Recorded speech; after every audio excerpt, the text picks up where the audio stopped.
Good morning students. आज हम लोग आगे देखते हैं राष्ट्रपति या प्रेसिडेंट। राष्ट्रपति क्या है? भारतीय संविधान के अनुच्छेद 52 में राष्ट्रपति के पद की व्यवस्था की गई है।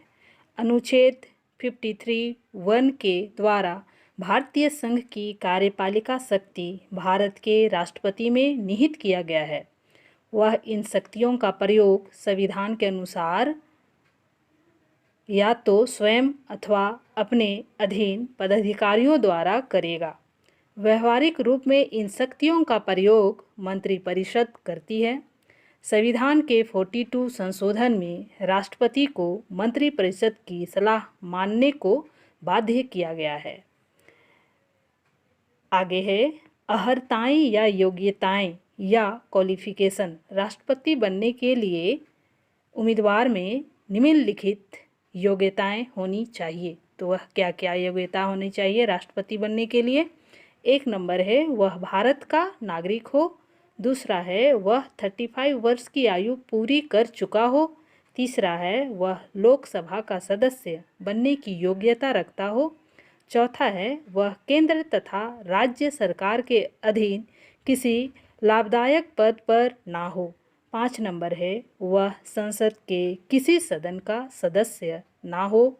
यदि कोई सदस्य राष्ट्रपति चुन लिया जाए तो उसे संसद की सदस्यता से त्यागपत्र देना पड़ेगा।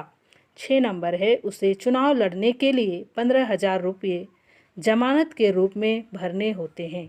7 नंबर है 5 जून 1997 के संशोधन के अनुसार नामांकन पत्र पर 50 निर्वाचक मंडल के सदस्यों का हस्ताक्षर होना चाहिए, अर्थात 50 सदस्यों द्वारा प्रस्तावित तथा 50 सदस्यों द्वारा अनुमोदित होना चाहिए। तो बच्चों, यह था राष्ट्रपति बनने की योग्यताएं। आगे आता है राष्ट्रपति का कार्यकाल, टर्म ऑफ द प्रेसिडेंट। इसका कार्यकाल क्या होता है? राष्ट्रपति का चुनाव 5 वर्ष की अवधि के लिए किया जाता है। यह कार्यकाल समाप्त हो जाने पर वह उस समय तक अपने पद पर बना रहता है जब तक कि नवनिर्वाचित राष्ट्रपति अपना पद नहीं संभाल लेता। राष्ट्रपति को दोबारा चुनाव में खड़े होने का भी अधिकार है। यद्यपि 2 से अधिक बार सत्तारूढ़ होने पर कोई संवैधानिक प्रतिबंध नहीं है, लेकिन अभी तक डॉक्टर राजेंद्र प्रसाद को छोड़कर कोई भी व्यक्ति दूसरी बार राष्ट्रपति नहीं बना है। आगे है महाभियोग और पद रिक्तता। यह क्या है? या इम्पीचमेंट्स एंड रिमूवल। राष्ट्रपति 5 वर्ष के लिए निर्वाचित किया जाता है। इस अवधि के पूरा होने से पूर्व स्वयं त्यागपत्र दे सकता है या मृत्यु के कारण उसका पद रिक्त हो सकता है, या संविधान के उल्लंघन करने या अयोग्यता के आधार पर राष्ट्रपति को कार्यकाल पूरा होने से पहले भी महाभियोग या इम्पीचमेंट्स द्वारा हटाया जा सकता है। महाभियोग की कार्यवाही के लिए संसद के किसी भी सदन के कम से कम 1/4 सदस्य हस्ताक्षर करके एक प्रस्ताव राष्ट्रपति के विरुद्ध पारित करते हैं। इसके लिए 14 डे का लिखित नोटिस राष्ट्रपति को दिया जाता है। यदि उस सदन में आरोप प्रस्ताव सदन के कुल सदस्यों की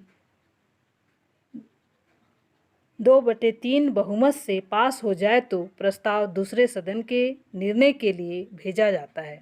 दूसरा सदन आरोपी की जांच पड़ताल करता है। उस समय राष्ट्रपति स्वयं उपस्थित होकर या अपना प्रतिनिधि भेजकर आरोपों का उत्तर दे सकता है। यदि दूसरा सदन भी अपने सदन की कुल संख्या के 2/3 बहुमत से इन आरोपों की पुष्टि कर दे तो राष्ट्रपति को उसी दिन से उसके पद से हटा दिया जाता है। महाभियोग के निर्णय के विरुद्ध सर्वोच्च न्यायालय में अपील नहीं की जा सकती।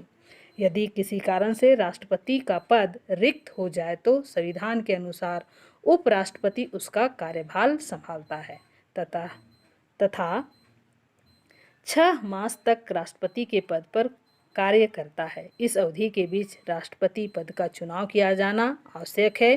किसी कारणवश अगर उपराष्ट्रपति का स्थान रिक्त हो तो सर्वोच्च न्यायालय का मुख्य न्यायाधीश तथा उसके बाद के वरिष्ठ न्यायाधीश राष्ट्रपति का कार्यभार संभालेंगे। ये 1 नंबर के क्वेश्चन में आते हैं। 1969 में डॉक्टर जाकिर हुसैन की मृत्यु हो जाने तथा उपराष्ट्रपति वी गिरी द्वारा त्यागपत्र दिए जाने के बाद सर्वोच्च न्यायालय के मुख्य न्यायाधीश एम हिदायतुल्लाह ने कार्यकारी राष्ट्रपति का पद संभाल लिया था। बच्चों आगे है धनराशि और भत्ते आदि या इमोल्यूमेंट्स एंड अलाउंसेस एक्स्ट्रा। राष्ट्रपति को 50,000 रुपये प्रतिमाह धनराशि दी जाती थी, जिसे अब बढ़ाकर 1 लाख रुपया प्रति मास कर दिया गया है। रहने के लिए सुसज्जित भवन दिया जाता है, जिसे राष्ट्रपति भवन कहा जाता है। इस धनराशि के अतिरिक्त उसे दूसरे बहुत से भत्ते भी दिए जाते हैं। राष्ट्रपति को धनराशि तथा भत्ते भारत की संचित निधि से भारित व्यय के रूप में दिए जाते हैं। राष्ट्रपति के कार्यकाल में वेतन एवं भत्तों में कोई कटौती नहीं की जाती। वित्तीय संकट की घोषणा पर ही ऐसा किया जा सकता है। अवकाश ग्रहण करने पर उसे जीवन भर के लिए 6 लाख रुपये वार्षिक पेंशन मिलती है। 12,000 रुपये वार्षिक सचिवालय का भत्ता दिया जाता है। उन्हें निःशुल्क चिकित्सा सुविधाएं भी दी जाती हैं। राष्ट्रपति अपनी इच्छा से अपने वेतन का कुछ भाग अनुदान के रूप में दे सकता है। यह पहले का है, अभी धनराशि कुछ अलग भी हो सकता है। आगे है राष्ट्रपति के विशेष अधिकार।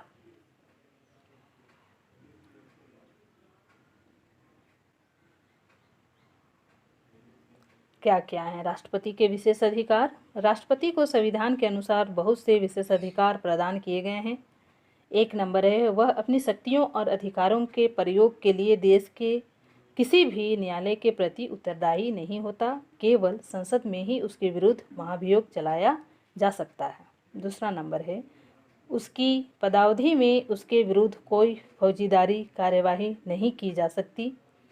3 है उसकी पदावधि में उसे बंदी नहीं बनाया जा सकता।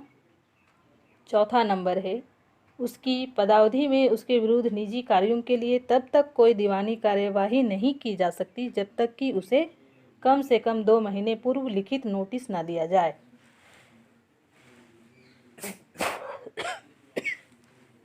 5 नंबर है राष्ट्रपति को अपने पद पर रहते हुए तथा सेवानिवृत्त होने पर भी निःशुल्क चिकित्सा सहायता की सुविधा प्राप्त है। शपथ राष्ट्रपति के लिए चुने गए व्यक्ति को उच्चतम न्यायालय के मुख्य न्यायाधीश और उसकी अनुपस्थिति में उच्चतम न्यायालय के उपलब्ध वरिष्ठ न्यायाधीश उन्हें निम्नलिखित प्रारूप में पद एवं गोपनीयता की शपथ दिलाता है।